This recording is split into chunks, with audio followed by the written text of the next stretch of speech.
මේ තමයි ගම්පල සාලියාවල පාර. ගෙවල් වල කුණු දාලා මඩ වෙලා ඇත්තටම මේ පාරවල් වල යන්න බෑ. අදට ගම් වතුර ගලලා දවස් 10ක් විතර එනවා. තාම තත්ත්වය මේකයි.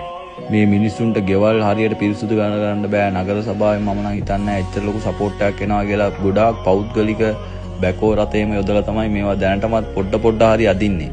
මේ පැත්තේ මිනිස්සු බින්දුවටත් වඩා යටට වැටලා තියෙන්නේ. ඇත්තටම මේ මිනිස්සුන්ට නැගිටින්න ගොඩාක් ඔයාලගේ උදව් ඕන. ලංකාවෙන් බැරනම් මේක මේ වීඩියෝ එක වෛරල් කරන්න කොහොම හරි මේක කියන්නේ විදේශ ආධාර වලින් හරි මේ ඒරියා එක ගොඩ ගන්න ඕන. පවුල් මෙතන 360කට ආසන්න ප්‍රමාණයක් තියෙනවා. හැම ගෙදරම සම්පූර්ණයෙන්ම යට වුණා. මේ මිනිස්සු ආයේ ගෙවල් වලට එන්න ඕන. ඒකට අපේ ලංකාවේ මිනිස්සු පුළුවන් විදියට මේ පැත්තට ඇවිල්ලා බලලම උදව් කරන්න. මේක තමයි ගම්පොළ සාලියාවල සිටුේෂන් එක අද දවස වෙනකොට.